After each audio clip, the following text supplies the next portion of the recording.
चैतन्य स्वभावी भगवान आत्मा अनादि अनंत शुद्ध चैतन्य मात्र है, ज्ञान मात्र है। मैं शुद्ध चैतन्य मात्र, ज्ञान मात्र भगवान आत्मा हूँ। प्रति समय यह जागृति बनी रहे। इस जागृति का नाम धर्म है।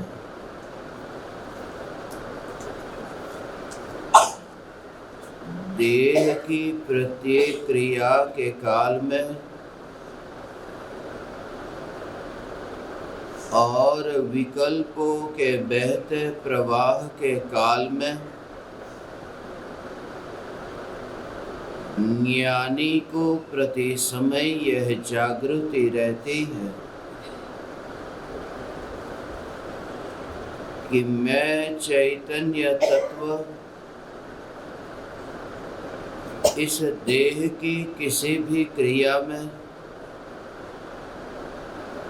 और विकल्पों के बहते प्रवाह में कहीं भी मिला नहीं हूँ। ऐसा शुद्ध चैतन्य तत्व मैं हूँ। प्रति समय स्वयं की शुद्ध चैतन्य सत्ता का बोध आत्म जागृति ही धर्म है। चैतन्य तत्व की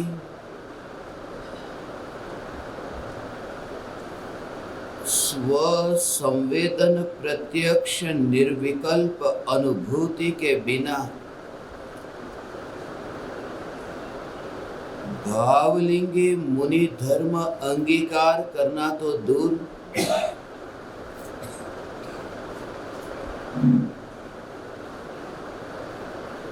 यथार्थ श्रावक होने के योग्य भी अभी दशा प्रकट नहीं हुई। क्योंकि श्रावक उसे कहते हैं जिसने तीर्थंकर परमात्मा की दिव्य ध्वनि का यथार्थ रूप से श्रवण किया है। जो श्रवण करे वह श्रावक है। मगर सिर्फ सुन करके ही नहीं, जो सुना है उसको भाव सहित अंतर में अंगीकार करें। जैसे बाप अपने बेटे से कहे कि पानी का गिलास ला, और बच्चे ने वो कितनी ही बार सुना हो मगर पानी न लाए, और वह बच्चा कहे कि मैं पिताजी की बात को सुनता हूँ, कि पिताजी ने 3 बार कहा, 4 बार कहा कि पानी ला,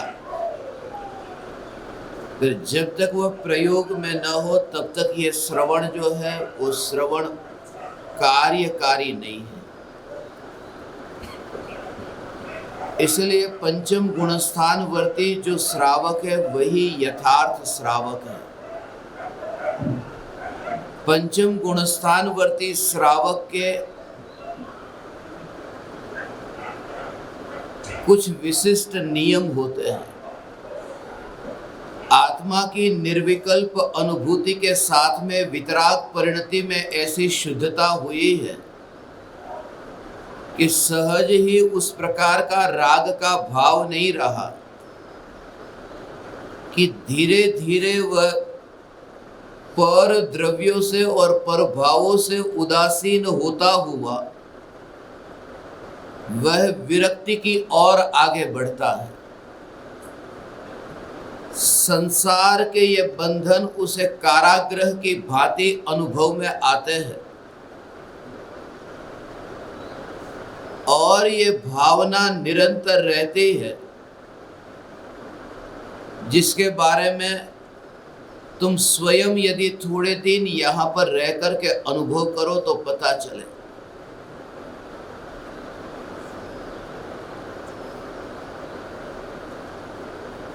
कि 2 समय के भोजन के लिए या 1 समय के भोजन के लिए किसी से नहीं रहा जा सके तो 3 समय के भोजन के लिए, बस इतने पेट के गड्ढे को भरने के लिए जो सुबह उठ कर के रात के सोने तक और स्वप्न में भी जो व्यापार आदि की क्रियाएं होती है,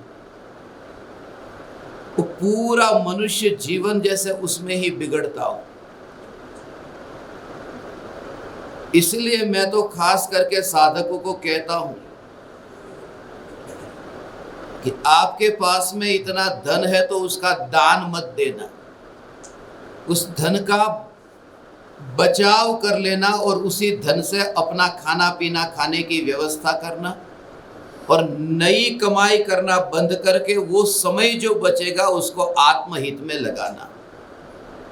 मैं दान मांगने के लिए नहीं कहता लोगों, मैं तो कहता हूं मत देना, ये कहता हूं कि उस पैसे को बचा करके अपना आत्महित कर लो, क्योंकि दान दो ये कहकर को मैं आपसे ये कहता हूं कि नया पाप करने जाओ। क्योंकि कब दोगे, जब कमाई करोगे तो दोगे, और ज्यादा दान दो और ज्यादा दान दो, मगर कमाई ही नहीं है तो दान दे क्या। इसलिए 5वें गुणस्थान में श्रावक इतना विरक्त होता जाता है, कम्युनिकेशन समाज से इतना कम होता जाता है, लोगों से बातचीत चर्चा फोन आज के जमाने की दृष्टि से वो बिल्कुल छूटता जाता है। आपको स्वयं को एहसास होगा कि संसार के रिश्ते से अब समाज में कोई आपको बुलाता नहीं है। अब पहले जैसी आमंत्रण पत्रिका आपके घर में इकट्ठी नहीं होती है। मगर ये सब परिस्थिति में उस श्रावक को ऐसा लगता है कि धन्य हूं कि अब इस कीचड़ से मैं अब मुक्त हो रहा हूं। उन पंचम गुणस्थान वर्ती श्रावकों के 11 प्रतिमाएं होती है, जो 11 प्रकार की सीढ़ियां, एक के बाद में एक करते हुए वो 11 सीढ़ी को चढ़ करके वह श्रावक मुनि धर्म अंगीकार करता। वो 11 प्रकार के व्रत उस प्रकार के हैं कि धीरे धीरे क्रम से वो करते करते जो अव्रति से अणुव्रति की अवस्था में पहुंचे हैं, उन्हीं के ही ये 11 स्टेप्स है, जिसमें सबसे अंत में एलक और क्षुल्लक का पद है। वो 11वीं प्रतिमा, अंतिम प्रतिमा।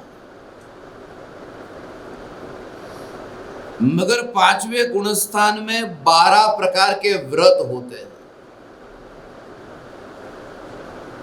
जो 5 अणुव्रत, 3 गुणव्रत और 4 शिक्षा व्रत, ये 12 व्रत होते। एक एक व्रत का विवेचन में नहीं करता, मगर उन 12 व्रतों में 4 शिक्षा व्रतों में एक व्रत होता है अतिथि संविभाग व्रत। क्योंकि हमारी आज उसी विषय पर चर्चा होने जा रही है, और आज आप लोग उस रहस्य को सुनेंगे और समझेंगे तो पता चलेगा कि आज से हमारे जीवन में अब किस प्रकार के परिवर्तन की आवश्यकता है। अतिथि संविभाग का अर्थ है कि अतिथि को आहार दिए बिना मैं आहार न लूंगा, ये अतिथि संविभाग व्रत। और अतिथि का अर्थ यह नहीं कि कोई मेहमान, आपका ससुर, वो रिश्तेदार, समझी कोई न कोई ऐसा आने वाला है, वो रिश्तेदार की बात, वो अतिथि नहीं है। भावलिंगी मुनिराज को अतिथि कहा है कि जिनके आने की कोई तिथि नहीं है वे अतिथि है। कब आ जाए, और आ जाए तो ठहरे या नहीं ठहरे वो भी पता नहीं। तो ऐसे भावलिंगी मुनिराज को अतिथि कहा। मुनिराज को आहार दिए बिना मैं आहार न लूंगा, ऐसी जो प्रतिज्ञा का धारक है वह सच्चा श्रावक है। और न मिले तो ढूंढेगा, खोजेगा, वन भवन में जाकर के, वन जंगल में जाकर के, वन वन में जाकर के वहां पर खोजेगा। भवन में तो आज हम खोजते हैं, वास्तव में तो वन वन में खोजना, उपवन में खोजना। और आज हम जिन जिन स्थानों की यात्रा करने जा रहे हैं, जो मेरे जीवन के तीर्थ है, हो सकता है वो आपके लिए भी आत्म साधना में उपयोगी होंगे। आज दोपहर से अपनी यात्रा शुरू होगी कि जिन जिन स्थानों पर विचरण करने पर वहां मुनिराजों का योग होने की संभावना है, ऐसे मुनिराज को आहार देने के बाद में मैं आहार लूंगा। आहार देने वाला जो श्रावक है वो मुनि और आर्जिका को आहार देता है, मगर आहार देने से पहले वह आहार कैसा है, किसने बनाया है, किस भाव से बनाया है, किस काल में बनाया है, किस समय बनाया है, किसने किस प्रकार से ये आहार की पूरी जो चर्या है उसका मैं आपको संक्षिप्त में स्वरूप बताऊंगा आज। इसलिए क्योंकि तुम्हें भ्रम न हो जाए कि मुनिराज हमारे घर पर आए हैं और जो घर में खाना पका है ये उनके लायक है या नहीं। तो सबसे पहली बात कि जो आहार देने वाला श्रावक है, ये बताने की जरूरत नहीं है मगर बताना पड़ता है। और मुझे आप जैसे ज्ञान दीपकों को तो खास बताना पड़ता है, क्योंकि ज्ञान दीपकों में भी ऐसे कचरे से भरे हुए ज्ञान दीपकों को मैंने चुना है कि जो शराबी भी है, कबाबी भी है। तो सबसे पहले ये कह दूं कि ऐसे विषयों का सेवन करने वाले के हाथ से मुनिराज आहार नहीं लेते हैं। ये निश्चित जानो कि हाथ तुम्हारे कितने ही धुले हुए हो, मगर हृदय तुम्हारा खून से रंगा हुआ है तुम जिस पिज्जा और बर्गर को खाते हो उसमें जानवरों के खून की बूंद मिली हुई है, उसमें अनंत जीवों के प्राण की वेदना उसमें भरी हुई है। ऐसे जीवों के हाथ से भोजन लेने से मर जाना बेहतर है। ऐसे मुनिराज का नियम है। और आज से मेरा वो नियम भी शुरू हो रहा है कि शराबियों के घर पर मैं कभी अब खाना नहीं खाऊंगा। बैठे ऐसे लोग जिनके घर में शराब आती हो, जिनका बेटा बेटी शराब पीता हो, उनके घर पर मैं भोजन न करूंगा, न पानी पीऊंगा। ये शुरुआत में आज से कर रहा हूं और मैं आपको सबको बताऊंगा। जिनके घर पर मांस पकता हो, भले ही नए बर्तन लेकर के आए हो, तो भी मैं भोजन न करूंगा। जिनके जीवन में अभक्ष, ये मैं आप सबको कहता हूं, आप सब भी ये तैयारी शुरू कर दो। क्यों? क्योंकि आपको यदि मुनिराज को आहार देना है तो सबसे पहले 7 व्यसनों का त्यागी हो। और वो 7 व्यसन तो आप सबको अच्छी तरह से पता है। उसमें मांस खाना, तुमने भूतकाल में कितना ही मांस खाया हो वो माफ है। कभी मांस खाता था और आज मुनि को आहार दे, वो दोष नहीं है, क्योंकि पाप से तो भरे हुए सब थे ना भूतकाल में। तो परिवर्तन आ गया।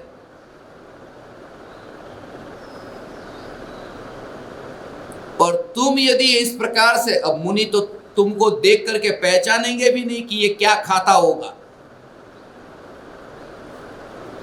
मैं भी जिन जिन लोगों के घर पे गया पहले दिन तो मुझे पता ही नहीं था कि उनके घर पे भी शराब आती होगी, या उनके लड़के उनकी लड़की ये शराब पीते होंगे।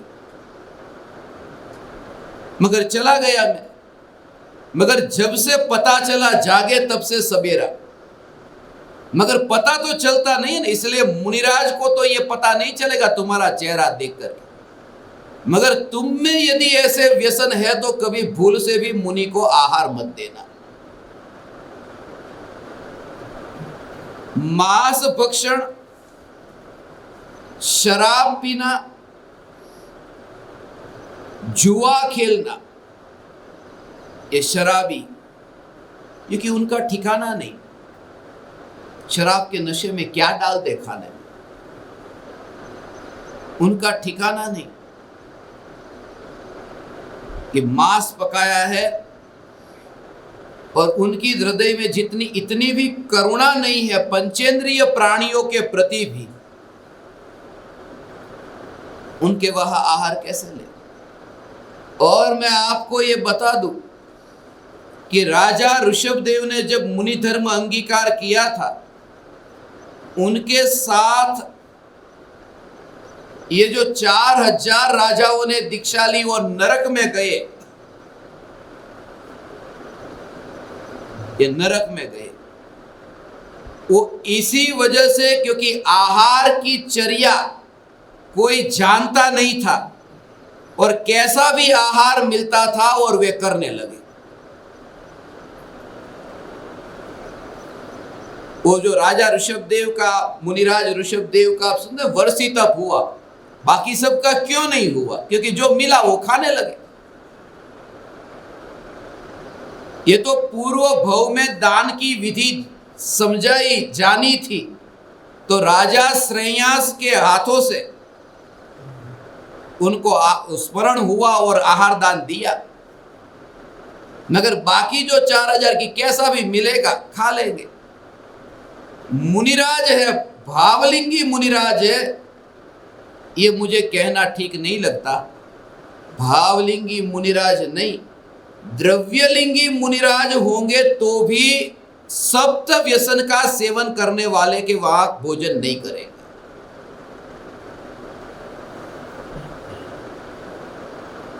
और उसमें सब आ गए, सब आ गए। ऐसे ऐसे लोग। अब आज के जमाने में तो मांस खाना, शराब पीना, चलो जैनियों के घर में तो मांस तो अभी नहीं आता होगा, मगर मैं दिल्ली में था, जैनियों के घर में एकाध कोई घर मुझे ऐसा दिखाओ जहां शराब की बोतल न दिखी। जैनियों के घर में बड़े बड़ी तख्तियां घर के आगे लगाई है, जैन जैन जैन। और जो बरसों से स्वाध्याय करते हैं, चैतन्य की बातें करते हैं, ज्ञान में ज्ञान का अनुभव करने की बात करते हैं, और शराब में शराब का वेदन करते हैं। ये स्वच्छंदी जीव यदि कोई है, वो नियम से अधोगति में जाने वाला है, ये वाणी सुनकर के भी। अब तुम नहीं खाते, तुम ऐसी संगति में भी रहते हो। अब तुम्हारा बेटा है, बेटी, उसकी शादी करानी, अब बेटा जवान है, अब लड़की मिल नहीं, या लड़की जवान है, बेटा नहीं मिल रहा।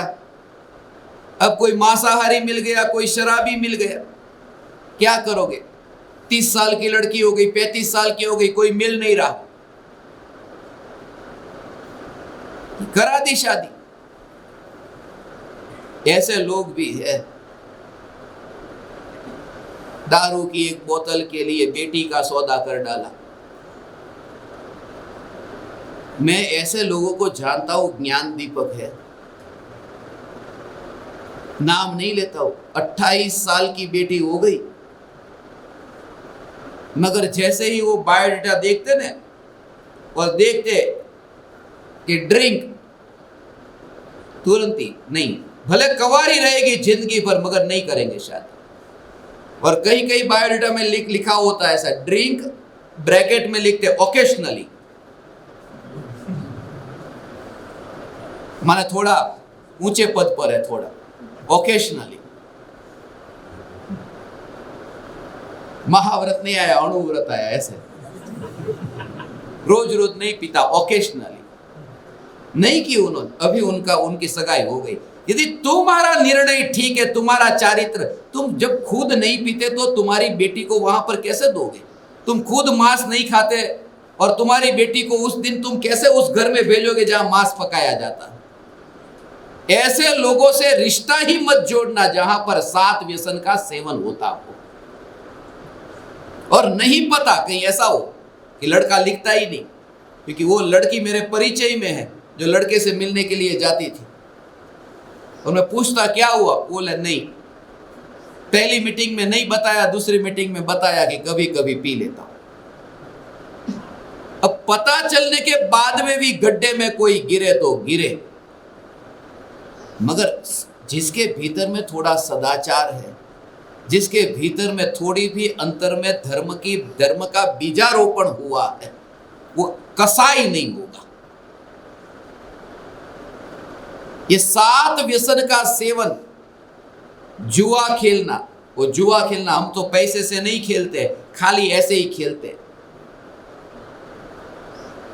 जुआ खेलने में तकलीफ नहीं है, वो 13 पत्ते बुरे नहीं है, मगर वो 13 पत्ते में रुपये रखे वो नहीं रखे उसमें भी नहीं।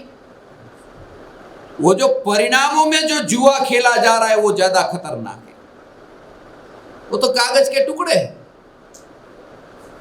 मगर हार और जीत का जो भाव है ये जुआ है। असल में तो उसकी व्याख्या मैंने बताई है कि हर एक अज्ञानी जुआ खेल रहा है, क्योंकि पुण्य के उदय में जीत मानता है, पाप के उदय में हार मानता है। यही तो जुआ है। शिकार करने जाए, ये तो पहले के जमाने में, ये एक ऐसा मनुष्य ही एक ऐसा प्राणी है, कोई भी प्राणी भरे पेट किसी प्राणी को मारता नहीं है। एक मनुष्य ही ऐसा प्राणी है जो खा पी कर पेट भर कर के शिकार के लिए निकलता है। परस्त्री सेवन और वेश्यागमन करने वाले के पास, वो भी एक सात व्यसन में बताया। चोरी करना ये सात व्यसन में बताया। ऐसे सात व्यसन का सेवन करने वाला कोई है, वो मुनिराज को आहार देने के लिए पात्र नहीं है। ये सबसे पहली बात। शराब पीता हो, गांजा, तंबाकू, भांग, ये नशे वाला, उसमें सब आ गए। वो उनके हाथों से मुनिराज आहार नहीं लेते। जिनके हाथों से ऐसा खाना पका भी हो, उनके हाथ से भी नहीं लेते। इसलिए तुम समझ लेना कि तुमने अपने घर में भले मुनि के लिए भोजन बनाया, मगर तुम्हारे साथ में काम करने वाली बाई भी आई है कोई घर में, अब वो बाई भी खाना पका रही है। तो तुम नहीं खाते मांस, मगर उस बाई के घर पर वहां खाना बनता है, वहां मांस पकता है। उनके हाथ से आपके घर में खाना बनाओ तो भी मुनि आहार नहीं लेंगे, ये भी ध्यान रखना। इसलिए कहा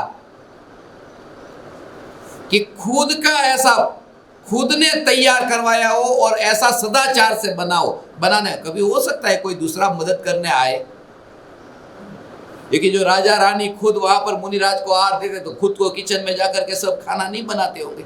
इतनी ज्यादा वस्तु बनाते तो कोई हेल्प करने वाला भी होगा, मगर उसका आचरण भी ऐसा ही शुद्ध हो तो मुनि आहार लेंगे। अभी आज मैं पूरी आपको इंफॉर्मेशन दे रहा हूं और अंत में अभी बताऊंगा कि इन सब में भेद ज्ञान कैसे करते हुए आहार दिया जाता है, क्योंकि हमारा मार्ग अब संसार से अलग है। हमारी पीठ संसार की ओर है और मुख मुक्ति की ओर है। इस वजह से हमारे आचरण में ऐसा परिवर्तन अब आज से आए। जो हुआ सो हुआ, जाने भी दो।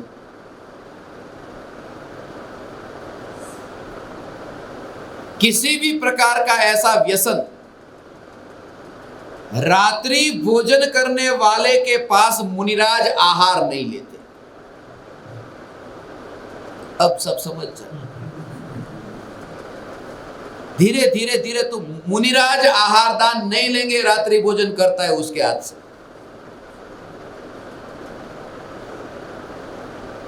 हम तो रात्रि भोजन करते हैं, मगर ओकेशनली, रोज रोज नहीं करते, कभी करना पड़ता है। पार्टी में जाते शायद मुनिराज आहार नहीं लेते। ये तुम्हें ऐसे ही आज जो तुम देखते हो ना कि हम तो महाराज साहब साधु भगवान को इतना बोरा दिया, तुम खुद देखना, क्या तुम्हारा रात्रि भोजन का त्याग है?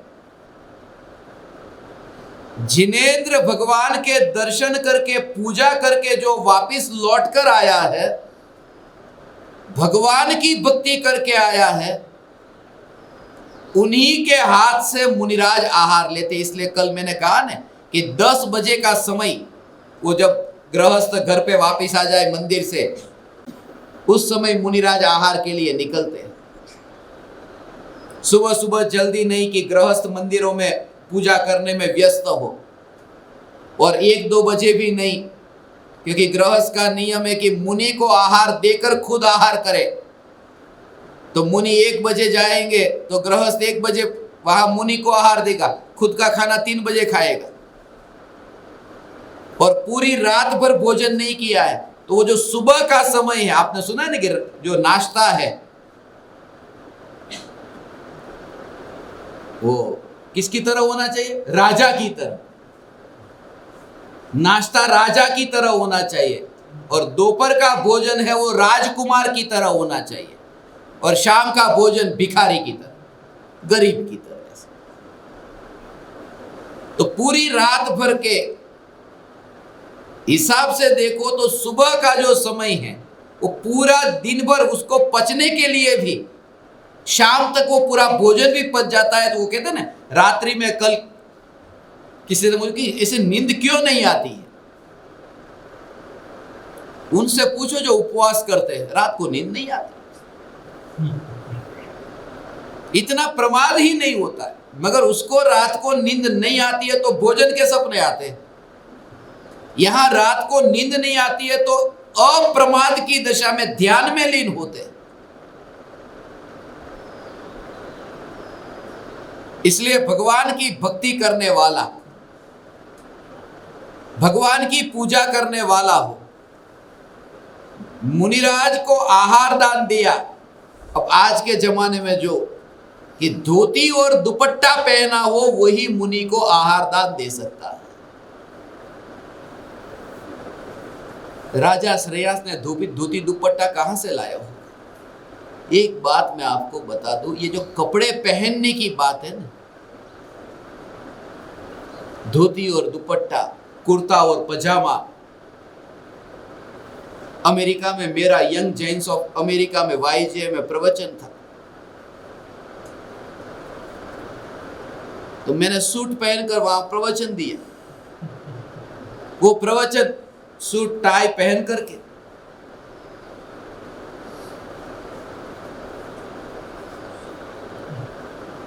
उस समय भी किसी का संदेश आया था 7वां नरक, कितना 7वें नरक में जाएगा। वितरागी परमात्मा की वाणी। सूट पहना होगा तो पैर में चप्पल भी होगी, जूते भी होंगे। किसने कहा जूते पहने हुए मैंने आपको देखा था? पर फिर नीचे कमेंट लिखी किसी, उसके नीचे और लिखा है कि लेदर के थे, जैसे वो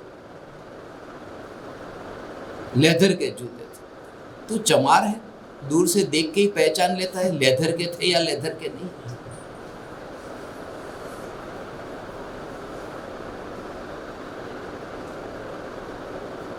मगर ये जो धारणा ऐसे कपड़े वाला हो, सफेद कपड़े कुर्ते पजामे में ही प्रवचन देना चाहिए, ऐसा नहीं है।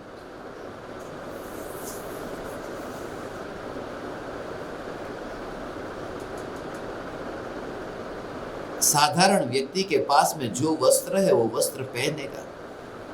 हाँ, वस्त्र स्वच्छ हो, वस्त्र पूरी तरह से शरीर को ढंके हो, मगर कपड़े का जो वेश है उस वेश को ऐसे थोप मत दो, क्योंकि ये काल बदलता है। कुर्ते पजामे अनादिकाल से ये तो बदलते रहते, रंग रूप बदलता है। अभी मैं ही जो कुर्ता पहनता हूं वो कुर्ता ये लेके आए, अब इस बार जो है चांदी जैसे चमकते बटन वाला लेके आए। मतलब भाई सादा बटन वाला कुर्ता लाओ ना, बोले मार्केट में बंद हो गए। 200 का कुर्ता, 200 का पजामा। अब उस 200 रुपए में भी बिल्कुल चमकते बटन 5 रुपए के होंगे, क्योंकि हमेशा चमकती चीज सस्ती होती।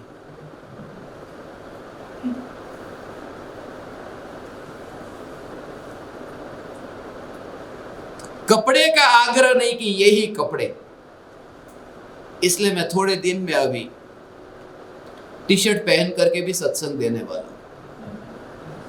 7वां नरक मत लिखना। टी शर्ट में देखो फर्क पड़ जाता है ना, टी शर्ट में देखो, तुम खुद जरा विचार करो।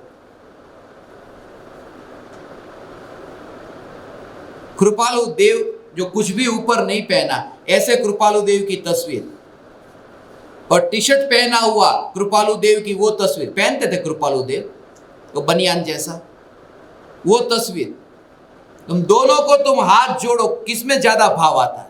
एक सा भाव क्या दोनों में आता है? अहो भाव देखते ही, या फिर कोई भी व्यक्ति आकर के देखे।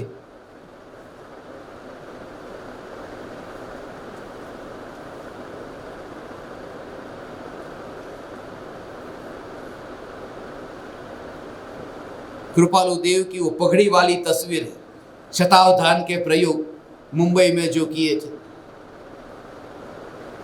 जवानी में, वो जो वो पगड़ी वाले कृपालु देव, कोट वाले कृपालु देव, कपड़े से पहचान कर ले। कपड़े स्वच्छ हो, साफ हो। मुनिराज को जो आहार देते हैं, उस आहार के समय जहां आहार दिया जा रहा है वहां पर जगह थोड़ी ज्यादा होनी चाहिए, क्योंकि जिस तरह से विधि से मुनिराज को आहार दान दिया जाता है, वो नवधा भक्ति पूर्वक मुनिराज को आहार दान देते हैं। नवधा भक्ति, वो आपको पढ़ाते हैं, आपको पता होगा।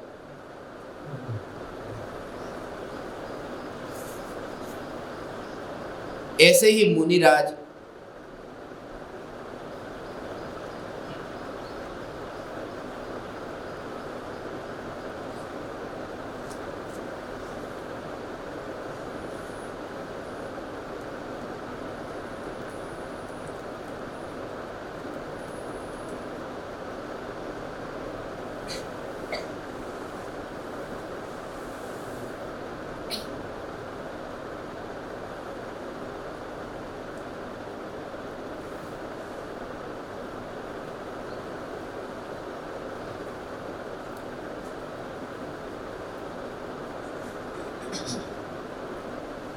पड़गात है।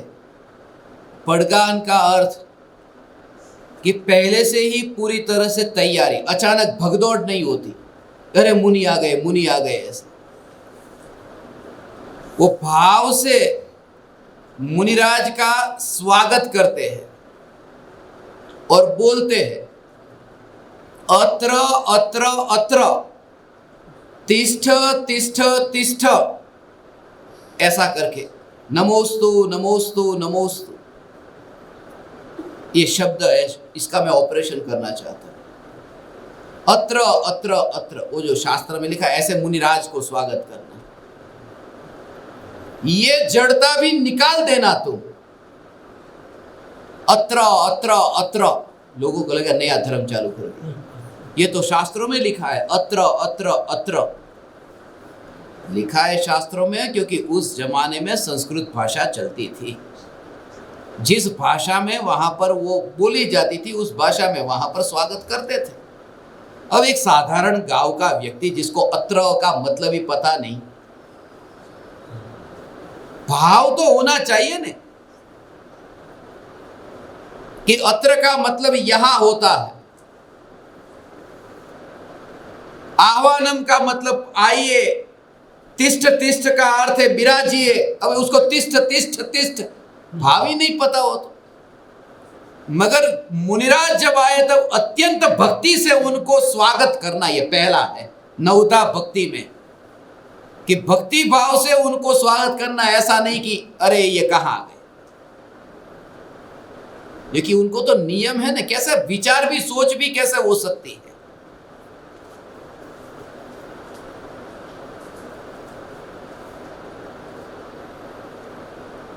मुनिराज मेरे द्वार पर आए, इसलिए मैंने आज आपको भेजन, कल भेजन, कि चलता फिरता मोक्ष मार्ग मेरे द्वार पर आया। ये संत पुरुष तुम्हारे घर आए तो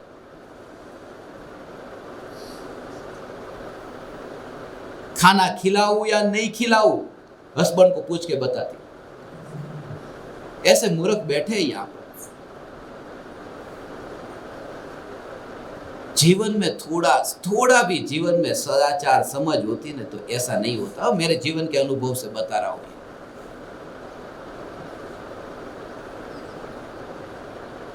ये जो मैं आपके चेहरे देख करके बोलता हूं, मुनिराज का तुम जो संत तुम्हारे द्वार पर आता है, चलता फिरता मोक्ष मार्ग मेरे द्वार पर आया। सिद्ध परमात्मा जैसे सिद्ध शिला से उतर करके यहां आए, और जो संसार के मेहमान है वो मेरे घर पर मेहमान बने। ऐसे भक्ति के भाव से। मगर ये क्रिएटिव नहीं होता, आर्टिफिशियल, चलो ठीक है आज से ऐसा करेंगे, ऐसा नहीं होता। जिसके अंतर में आंशिक शुद्धता प्रकट हुई है, और ऐसी ही शुद्धता जिनको तीन कषाय चौकड़ी के अभाव से प्रकट हुई है, अहोभाव आए बिना नहीं रहता। ऐसे मुनिराज की भक्ति, ये पड़गाहन करते हैं। अब आए, वहां पर आकर के ही क्या करें, परिक्रमा करते हो, परिक्रमा प्रदक्षिणा लेते ना। ऐसे कल हमने जैसे पहाड़ की परिक्रमा की ना, ये तीर्थ है। ये पहाड़ की परिक्रमा जो है वो तो जड़ की परिक्रमा है।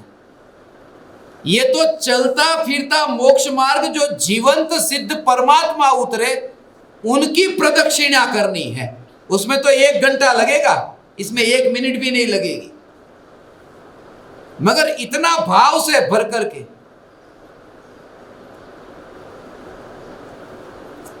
तीन प्रदक्षिणा करें।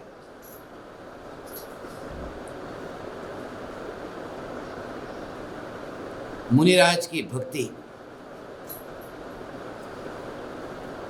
आइए आइए, पधारिए पधारिए, विराजिए विराजिए, और ये हो जाएगा थोड़े दिन में। ऐसा आहार दान देंगे ना, आप सब देंगे या नहीं देंगे? देखो देंगे माने आरजी का नहीं होंगे, गृहस्थी रहेंगे ऐसा। आहार दान देंगे, आहार दान देंगे, अच्छा है भाव, क्योंकि आहार दान देकर के ऐसे प्रकार के भाव में कोमलता आती है, तब जाकर आरजी का, सीधे थोड़ी आरजी का होते, वो परिणाम में बीच में ये स्टेशन आता है। सिर्फ इतना है कि उतर मत जाना, आगे यात्रा करनी है। उस स्टेशन को स्टेशन समझना, डेस्टिनेशन मत समझना। अब 3 प्रदक्षिणा से मुनिराज को आहार दान दिया। अब फिर मुनिराज के पैर धोना है प्रासुक जल से, कैसा भी पानी नहीं, गरम किया हुआ जल, बिस्लेरी वहां नहीं चलेगा। शुद्ध जल का मतलब बिस्लेरी नहीं होगा, प्रासुक जल, और वो जल छान करके, उसकी जो छानने की विधि भी है, वो कुएं का पानी हो। अब कहां मुंबई में कुआं खोदने जाओगे, पहले के जमाने में थे ना, कुएं थे। उस जमाने में, आज के ऐसी कहां बोल रहे हैं, ये मोटर चलती हो और ऐसे सब पानी, टंकी में पानी हो, ऐसा तो था ही नहीं। टंकी कहां थी?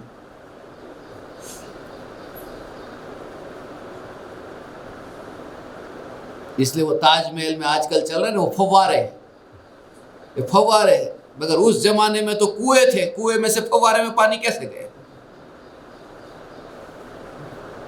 हैंडपंप थे, हैंडपंप से फव्वारा चलता है। मेरे को तो वहां बोलते तो वकील की तरह जाता। उस जमाने में जो ऐसा होता कि कुएं में से पानी निकालते, अनछना पानी कुएं के अंदर है, उसको पात्र में भरा, और पात्र में भर करके उस कपड़े से पानी को छाना। और कपड़ा भी कौन सा, वो लोग साथ में लेके छन्ना लेके जाते ना, हाथ का रुमाल तो होता है ना, ऐसा ऐसे करके छन्ना करके पीते, रुमाल को छन्ना बना लेते ना। उसके लिए खास कपड़ा है कि जिस कपड़े को सूर्य के सामने रखो और सूर्य की किरण उसमें पार न हो, ऐसा कपड़ा। और उस कपड़े से फिर पानी को छाना, और छने हुए फिर कपड़े को उल्टा किया, और फिर जो छना हुआ पानी है वो फिर उल्टा करके, क्योंकि ये पानी में डाला, यहां पर जीव है, तो उसको उल्टा करके फिर उसमें डाल करके वो कुएं में जाए, उसके जीव उसमें जाए। माने इतनी सूक्ष्म, ये जीवों की हिंसा ना हो, ऐसे छने हुए पानी से, ऐसे उबाले हुए पानी से, गरम किए हुए, वो मुनिराज के फिर अब, और वो पानी भी 3 प्रकार का रखना, बहुत ज्यादा गरम, थोड़ा कम गरम, और बिल्कुल कम, क्योंकि कैसी उनकी शरीर की स्थिति है उस हिसाब से तुम सीधा गरम गरम डाल दो। उनकी स्किन की सेंसिटिविटी इतनी, तुम्हें लगे कि तुम उनका आदर करते हो, मगर आदर नहीं उनका, वहां पर उनको जो हालत हो रही है वो आदर नहीं हो रहा है। कभी कभी ऐसा लगता है ना कि शिष्य को गुरु का आदर कर रहा है, कितना आदर कर रहा है, मगर वो, उनको ये पता है कि ये आदर हो रहा है कि क्या हो रहा है। कभी सत्संग के बाद में ऐसा होता है, 2-2 घंटे सत्संग चलता है, अब मुझे बाहर निकलना, तो दोनों ओर लोग खड़े हैं और पैर छू रहे, मुझे जाना है बाथरूम, वो सोच रहे भक्ति कर रहे, भक्ति कर रहे, पैर ही नहीं छोड़ते। अब वो मेरा आदर कर रहे कि,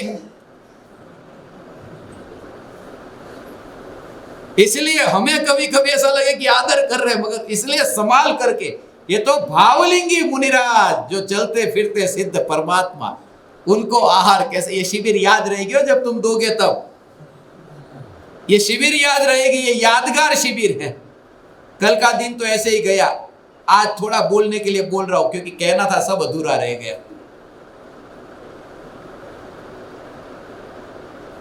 ऐसे ही आज तो पूरी हो गई शिविर, कैसे दिन बीत जाता है।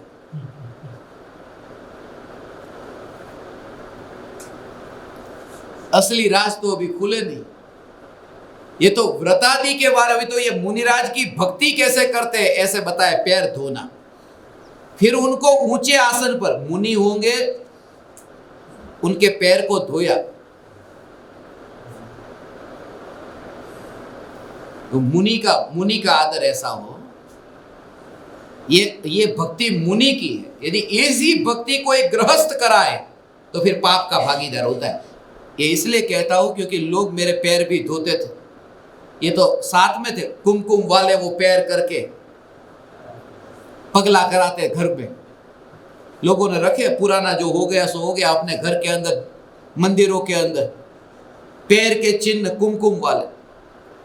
तब से यह प्रतिज्ञा ली कि कुमकुम बॉडी के ऊपर कहीं नहीं लगाऊंगा, यहां भी नहीं, यहां भी नहीं।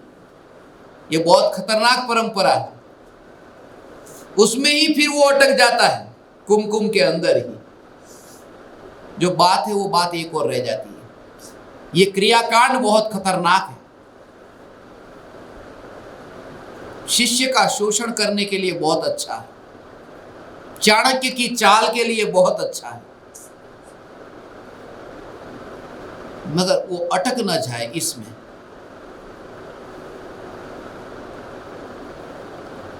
ये वितरागी परमात्मा की परंपरा में ये कुमकुम वगैरह नहीं।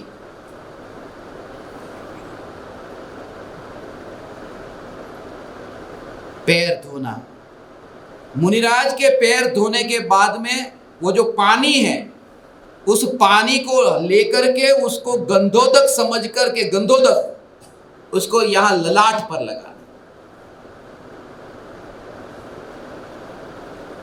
ये जिनेंद्र भगवान की प्रतिमा का भी अभिषेक करके वो जो गंधोदक रहता है ना वहां पर,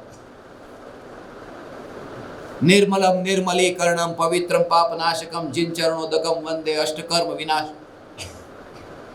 लगा दिया, 8 कर्म खत्म। ऐसे थोड़ी होता है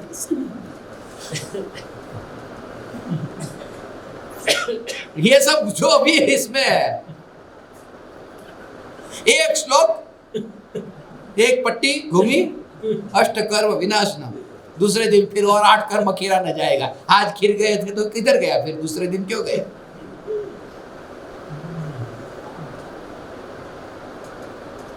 ये सब मिथ्या मान्यता, ये भक्ति की भाषा है, इसको सिद्धांत मत समझना। जिनेंद्र भगवान के वो गंधोदक को लेकर के कर्म की निर्जरा एक अंश में भी नहीं होती। पुण्य बनता है, मगर उसमें धर्म माना तो पाप बनता है। मोक्ष तो दूर, पाप बनता है कि बस 8 कर्म इससे खत्म हो जाएंगे।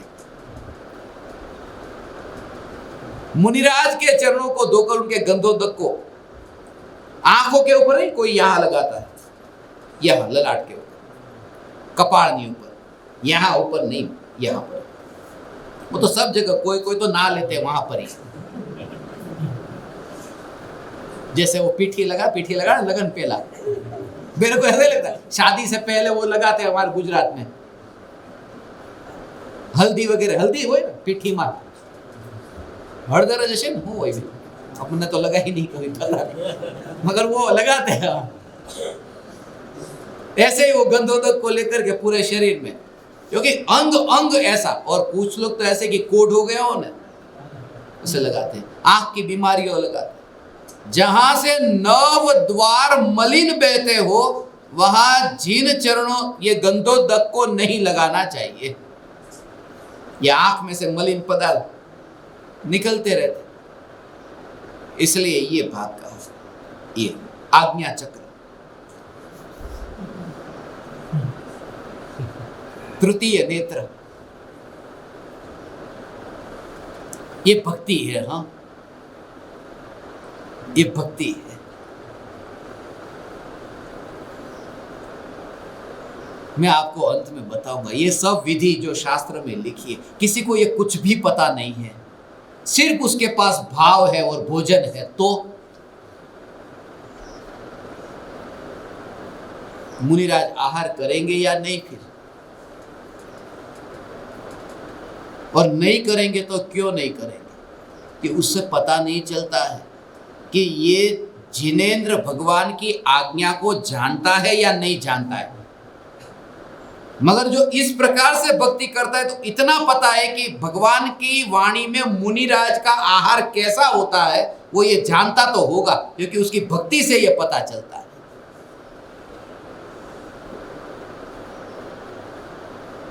उनको एक ऊंचे आसन के ऊपर, चौकी, ऊंचे आसन के ऊपर बाजोट जो हुए ने, उनके ऊपर मुनिराज को विराजमान कर, उसको कहते हैं उच्चासन। पहला है पड़गाहन, ये भक्ति की प्रदक्षिणा लेकर के स्वागत किया। अब पैर धो करके उनको वहां उस आसन पर, अब गंधोदक यहां पर लगाए ना पैर वाला, उससे पहले अपने हाथ को अच्छी तरह धो देना, क्योंकि उसी हाथ से फिर खाने में हाथ मत लगाना। फिर ऊंचे आसन पर ऐसे विराजमान किया और भक्ति से कहा आप इस आसन को ग्रहण करें। मुनि हो तो खड़े खड़े और आर्य का हो तो उनको एक आसन पर बिठा करके बिठाया, ये आहार दिया। एक थाली में उनके पैर को धोया है, ऊंचे आसन पर रखा, उनके पैर को धोया है, वहां नीचे नहीं, जमीन के ऊपर नहीं धोना, क्योंकि फिर वो गंदे होंगे ना। इसलिए ये सब उसके ऊपर ही, आसन के, ऊंचे आसन के ऊपर, मगर वो नीचे नहीं, थाली के अंदर उनके पैर को थाली में रख करके ऐसे धोना है। ये भक्ति का भाव है। ये आए बिना नहीं रहता श्रावक को, मुनिराज के प्रति ये भक्ति का भाव। और ये सब विधियों की सीधा खाना मत खिला देना। अब मुनिराज की पूजा होगी, अष्ट द्रव्य से पूजा करते हैं ना,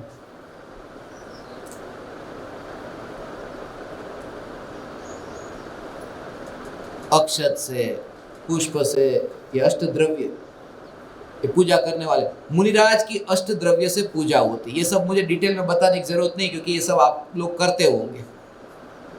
नहीं करते तो यहाँ जाकर मंदिर में देख लेना, वो आपको पूजा की विधि समझ में आ जाएगी। फिर अंत में पूजा के नमोस्तु कह करके फिर अब मन शुद्धि, वचन शुद्धि और काय शुद्धि, ये तीनों से अब मुनिराज को आहार देना है। और ये कहना है मन शुद्धि, वचन शुद्धि, काय शुद्धि, और चौथी शुद्धि है आहार शुद्धि। ये शुद्ध आहार अब मुनिराज को आहार देंगे। रात का बनाया हुआ भोजन मुनिराज नहीं लेंगे। रात का ऐसे पुराना वाला जैसे भोजन हो ने पहले का, आथो बाथो लागेलो होय के जूनू वासी बधु होय, बाहर का रेस्टोरेंट का, बाजार का भोजन नहीं करेंगे।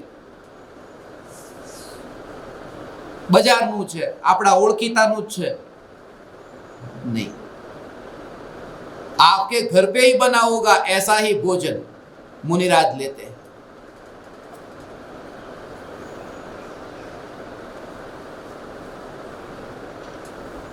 मुनिराज को आप जब भोजन देते हैं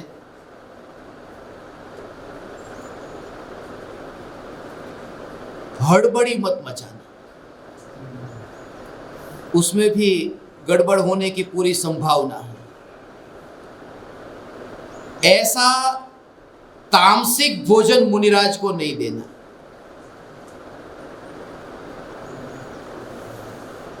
तीखा चटपटा ऐसा भोजन नहीं देना, क्योंकि उनको दिन में एक बार आहार लेना।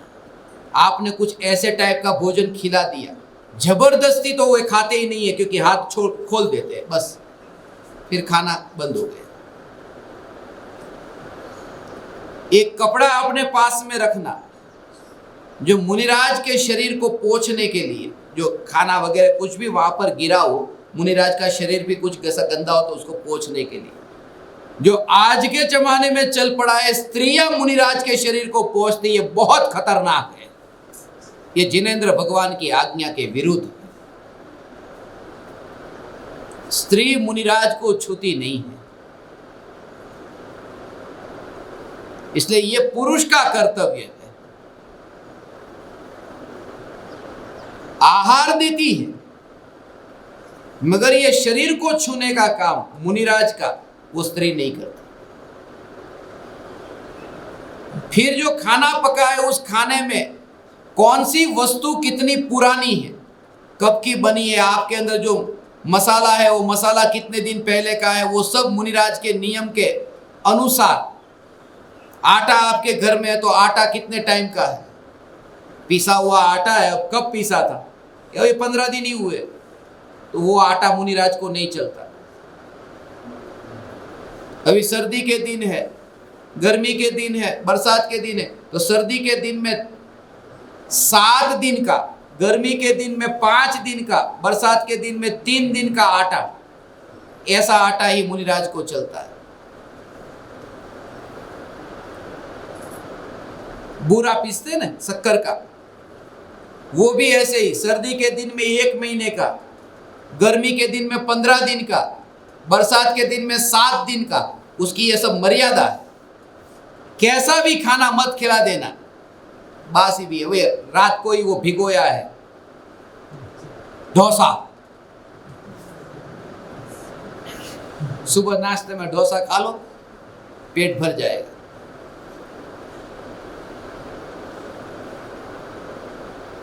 यदि ताजा दूध लेकर के आए हैं दोने के बाद में, तो 2 घड़ी तक की ही मर्यादा है। 2 घड़ी माने 48 मिनट,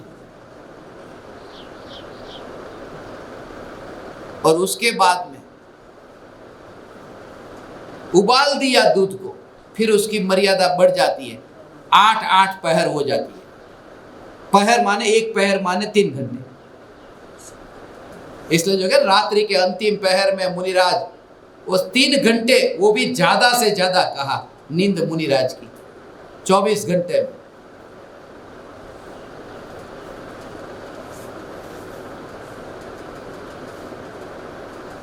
ऐसा ही भाव आता है, फिर वो नींद भी कम होने लगती है। जैसे जैसे परिणति निर्मल होती है, नींद कम होती है। ये नियम जानो। इसलिए तो 4, 5वें गुणस्थान में, तो 4थे गुणस्थान में कहा नहीं कितने घंटे सोएंगे, मगर मुनिराज के लिए कहा कि अब नींद इतनी है, 3 घंटे से ज्यादा नहीं।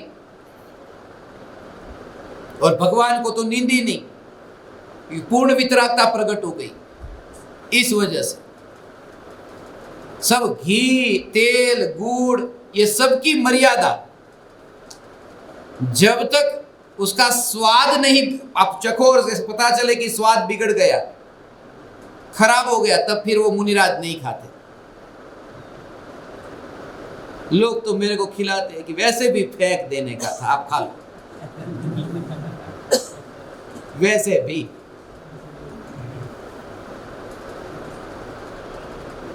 मेहमान के ऐसे कर, लो लो लो लो आमी फेंकी देवालू, खराब થઈ ગયું।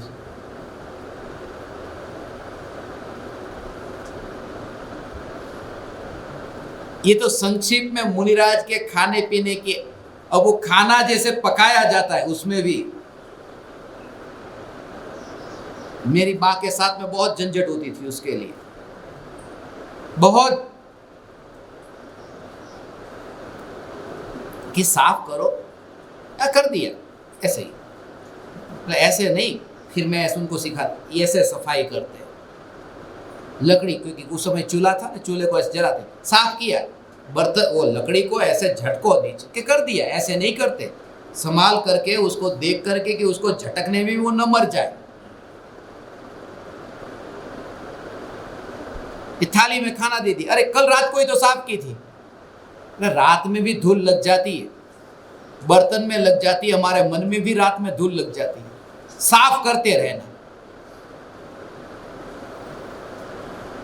साफ थाली, साफ बर्तन, और ये सब करते हुए भी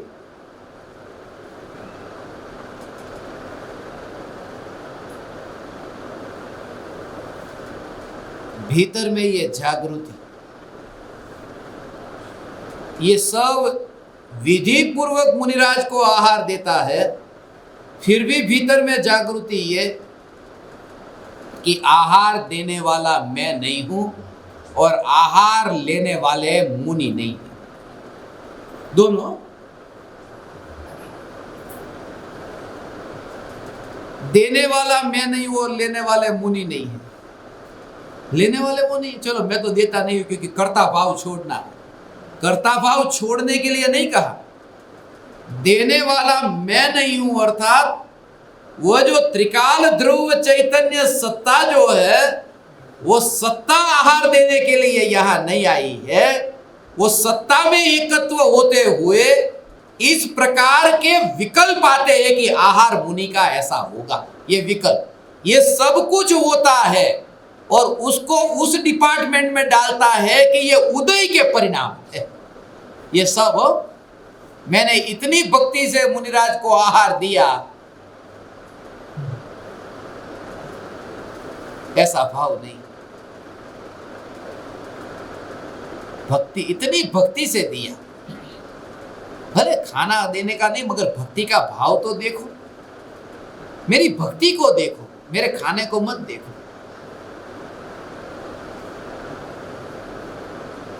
भक्ति को देखे वो मुनिराज नहीं, भक्ति को देखे वो मुनिराज नहीं, कि मुनिराज किसी की भक्ति को देखते ही नहीं। किसी की भक्ति को देखा तो उसके राग को देखा, चैतन्य को कहाँ देखा। इसलिए मुनिराज को शिष्य की भक्ति नहीं दिखाई देती, उस भक्ति के पड़ोस में जो चैतन्य परमात्मा है वो दिखाई देता है। भक्ति के पड़ोस में जो भक्ति करने गया नहीं है, ऐसा ध्रुव चैतन्य परमात्मा, ऐसी जागृति मुनिराज आहार लेते नहीं है, क्योंकि वितराग परिणति रूप परिणमित जो आत्मा है वह मुनिराज है। शरीर थोड़ी मुनिराज है। ये आहार तो शरीर में गया ना, मैंने आहार दिया, मुनि को नहीं दिया। मुनि को भीतर में समझ, वितराग परिणति जिनके आत्मा में प्रकट हुई है वे मुनिराज है।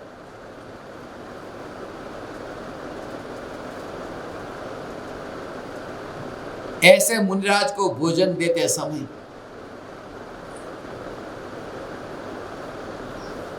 ये पूरी सावधानी, ये खास करके शरीर में श्रृंगार वगैरह करके आहार मत दे दो। पाउडर वगैरह लगाया हो चेहरे के ऊपर, मुनिराज ये सब देखते होंगे। वो ये सब देखे या ना देखे, तुम्हारे अंदर ये विवेक होना चाहिए। पाउडर लगाया है, मेकअप कर लिया है, फेशियल किया है और पूरी तरह से ऐसे आईब्रो किया, नेल, ये सब नाखून रंग करके, नंगे रंगे हुए नाखून हो, रंग वाले नाखून, आहार नहीं लेंगे। या फिर वो क्या बोल, चुड़ैल जैसे अभी करते हैं ना आर्टिफिशियल, लंबे लंबे ऐसे नाखून वाले उनके हाथ का, क्योंकि उसके अंदर मैल जम जाता है, वो कैसे आहार लेंगे। देखते नहीं है ये सब मुनि, ज्ञान में जानेंगे सब। मैंने अभी कहा ना, मुनिराज को शिष्य की भक्ति दिखाई नहीं देती। ये नहीं कहा जानने में नहीं आती, जानने में तो सब आता है, खबर सब रखते हैं, मगर जो जानने में आ रहा है वो दृष्टि का विषय नहीं है, वो उनकी दृष्टि में नहीं है। वो देखते हैं कि इससे न्यारा चैतन्य परमात्मा है।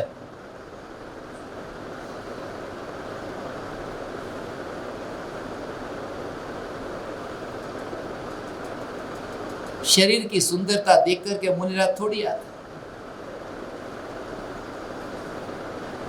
तुमने कितना ब्लशर किया है, कितना आई शेडो किया है, वो देख करके आएंगे।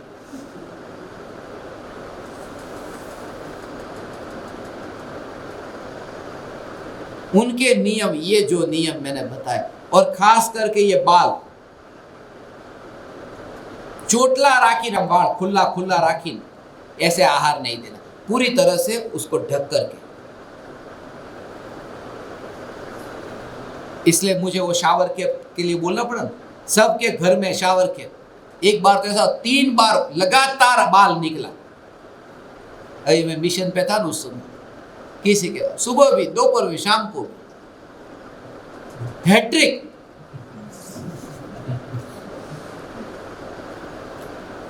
और तीनों ने वो शावर कैप नहीं पहनी। शावर कैप में बोलता, वो थी किचन कैप। कल बच्चे मेरे को बता रहे, बापूजी आपने शावर कैप बोल दिया, किचन कैप होती है। शावर कैप तो क्या है, पूरी ढकी होती है। किचन कैप में थोड़ी हवा तो आती जाती है। वो डिफरेंस बता रहे थे।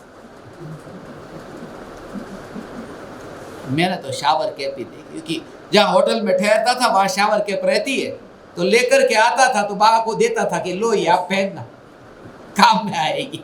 तो शावर कैप भी किचन कैप में काम में आती थी। पहली बार तो ऐसे ही नए नए गए, तो होटल के पैसे दिए तो लेके ही आएंगे ना, उसमें इंक्लूड था वो।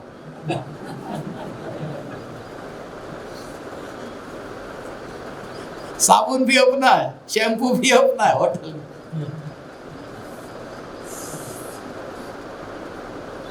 बस इतना तक। लोग तो टॉयलेट रोल लेके आ जाते हैं घर पे। जानता हूं मैं, वाल्केश्वर में रहते, मुझे वैसे पता नहीं था। उनकी जेठानी ने बता दिया कि मेरी देवरानी ऐसा करती है।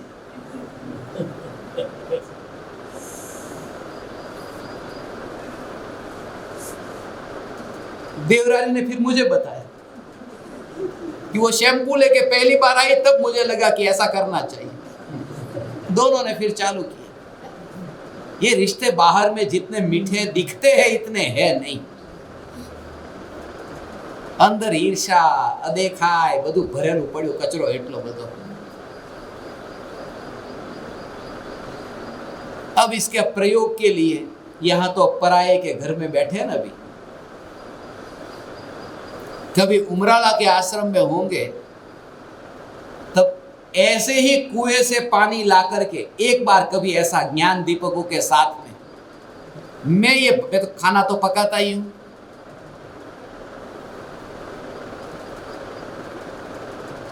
ऐसा एक बार खाना हम पकाएंगे, एक एक वस्तु भी जो मर्यादा के साथ में कैसे। और मैं आपको आपके साथ में एक बार ऐसा करना चाहता हूं। एक आध शिविर कभी 3 दिन की उमराला में रखेंगे, ज्यादा लंबे दिन की तो नहीं, और छोटी शिविर जिसमें ज्यादा लोग ना हो, जिससे ये आयोजकों को वहां पर चक्कर ज्यादा न काटना पड़े, उनकी साधना हो। मगर ये विधि से एक बार आहार पकाना है। एक बार तो सीधा ही थोड़ी उस दिन तुम तुरंत ही वो ट्रायल वहां पर करने जाओगे, सीधा ही थोड़ी होता है। एनिमल टेस्टिंग होता है ना। तो मैं बनाऊंगा उस दिन सबसे पहले आपके लिए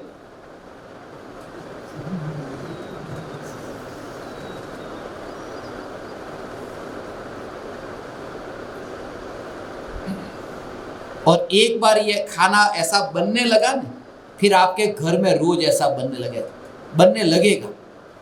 जो शहर में रहते उनको थोड़ी तकलीफ होगी कुएं में से पानी लाने की, ये कुआं ही नहीं है। एक आदमी को मैंने पूछा था मुंबई, जब बीच में बहुत शेयर बाजार में प्रॉब्लम हो गया, नया आया था कि क्या है, यहाँ कुआं मिलता है? हमारे वहां तो कुएं से कुआं नहीं मिलता तो गिर के आत्महत्या करता, शेयर बाजार में नुकसान होता। यहाँ कुआं है किधर? कौभांड हुआ था ना शेयर बाजार में। ऐसा प्रयोग करके जो मैंने मुनिराज के लिए कहा, ऐसा भोजन बनाएंगे हम। भले एक वस्तु बनाए, 2 वस्तु बनाए, मगर शुरुआत करेंगे। स्वच्छंदी नहीं बनना है कि जैसा खाना होगा ऐसा खा लेंगे।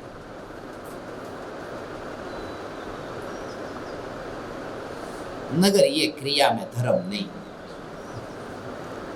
यहाँ पर अटक मत जाना, यात्रा बहुत आगे की है। ये तो पड़ोसन की क्रिया है, ये पड़ोसन की क्रिया है। ऐसा वो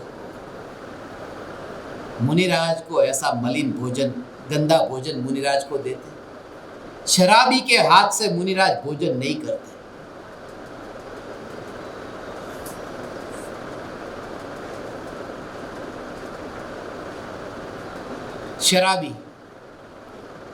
शराबी को सम्यक दर्शन नहीं हो सकता।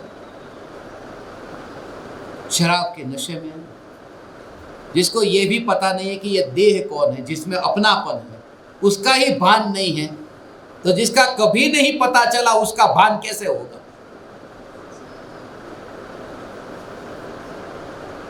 शराबी को आत्मज्ञान नहीं होता।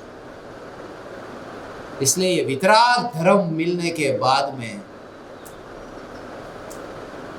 हो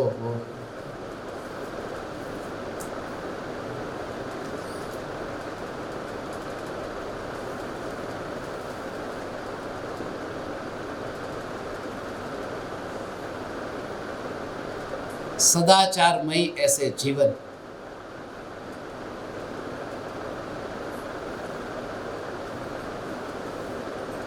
शराबी के हाथ से मुनिराज भोजन नहीं करते, अभक्ष भक्षण नहीं करते। ऐसा रस के अंदर कोई जहर डाल दे तो क्या पता, शराबी का क्या ठिकाना।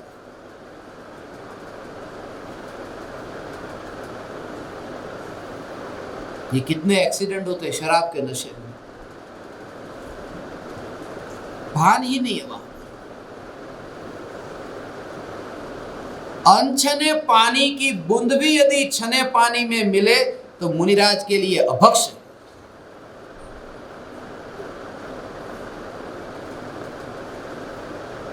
मैंने ऐसा सुना कि किसी ने मुनिराज को जहर दे दिया।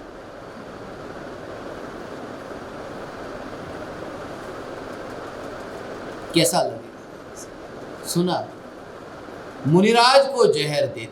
अब मुनि महान है या भगवान महान है? मुनि और भगवान में महान कौन है? कि भगवान है, देव है, मुनि तो गुरु है। मुनि को जहर देने में इतना बड़ा पाप है, तो भगवान को जहर देना ये कितना बड़ा पाप है? कोई देता होगा? मुनिराज की भक्ति का जो भाव आत्मा में आया, राग का भाव, वो जहर है। और वो राग का जहर निज परमात्मा में मत घुसाना कि मैं राग वाला, वो परमात्मा को जहर पिलाया। मुनिराज को जहर नहीं देते तो परमात्मा को जहर कैसे दे? इसलिए आहार दान देने के भाव के, जहर के ये भाव को अपने में मत मिलाना और शुद्ध चैतन्य का अनुभव करते हुए इस जहर को चैतन्य महल के बाहर देखना। ये आहार दान की विधि है, ये असली विधि अब शुरू हुई, समय पूरा हो गया। ये कहना है ना, ये कह ही नहीं पा रहा।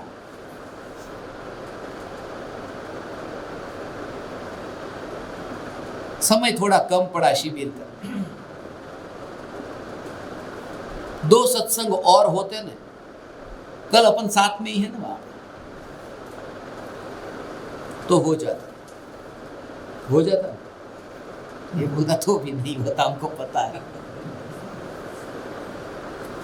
हर एक प्रवचन में ये कहा है। क्या कहता था पहले?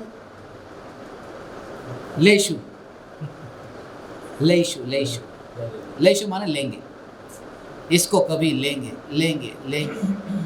10,000 घंटे के प्रवचन जो है ना, उसमें से 4,000 घंटे के प्रवचन आपको उसमें एक आध बार ऐसा मिलेगा पहले के, इसको लेंगे लेंगे।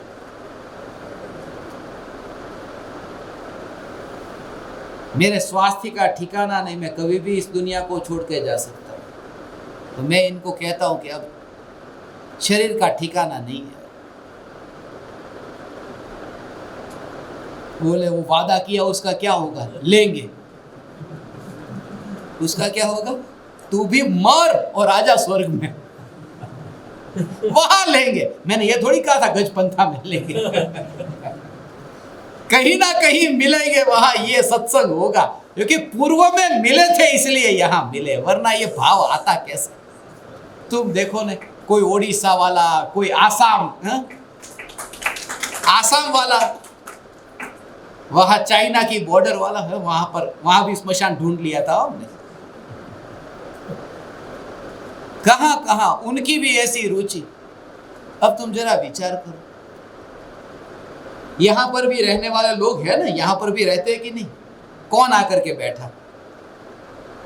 और ये आसाम वाले आए, उड़ीसा वाले आए, कर्नाटक वाले, छत्तीसगढ़ वाले, मध्य प्रदेश, उत्तर प्रदेश, पंजाब, हरियाणा,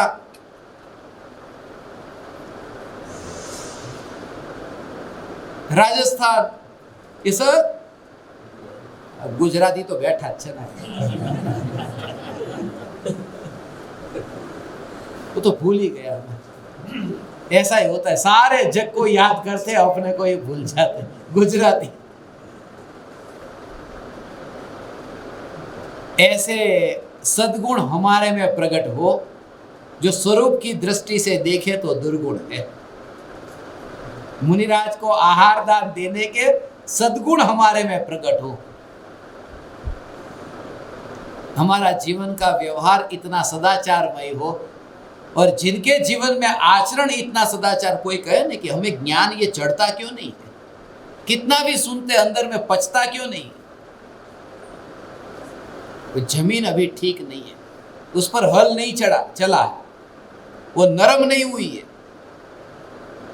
ये बीज कहीं पत्थर पर गिरा है, फल द्रूप ऐसी जमीन पर ये बीज नहीं गिरा, इसलिए पौधा नहीं उग रहा है। अपने को तैयार करें।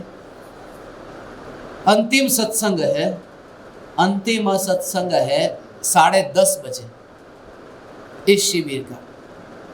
उस समय में मुनिराज और आर्जिका की अंतिम घड़ी के बारे में बताऊंगा। मौत की घड़ी आती है, बीमारी की घड़ी आती है, उस समय उनका मरण कैसे होता है। स्त्री का मरण होता है, आर्जिका का होता है, तो अंतिम घड़ी में वो नग्न कैसे हो जाती है और वस्त्र का त्याग कैसे कर देती है, और वो कहाँ करती है, वो अंतिम घड़ी के स्त्री के और पुरुष की स्थिति किस प्रकार की है, उसका रहस्य हम 10:30 बजे चर्चा करेंगे। बहुत गहरा भाव है। अंतिम सत्संग अंतिम यात्रा के संबंध में होगा। आप समस्त परमात्माओं ने इस बालक को सत्संग करने का अवसर दिया। मेरा इतना समय सत्संग में रहा, मैं ऋणी हूँ आप परमात्मा का। आप समस्त परमात्माओं को मेरे हृदय के अंतःकरण से प्रणाम करता हूँ। मेरे प्रणाम स्वीकार करें।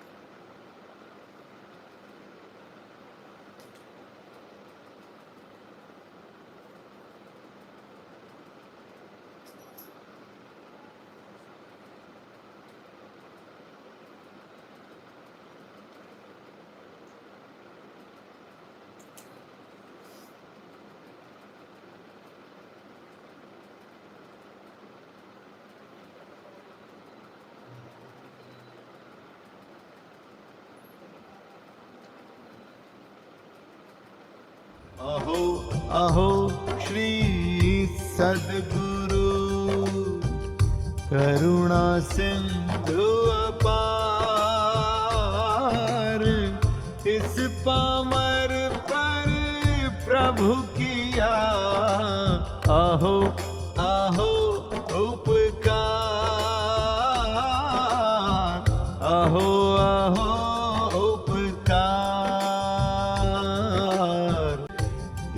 सहित जिनकी दशा वरते देहा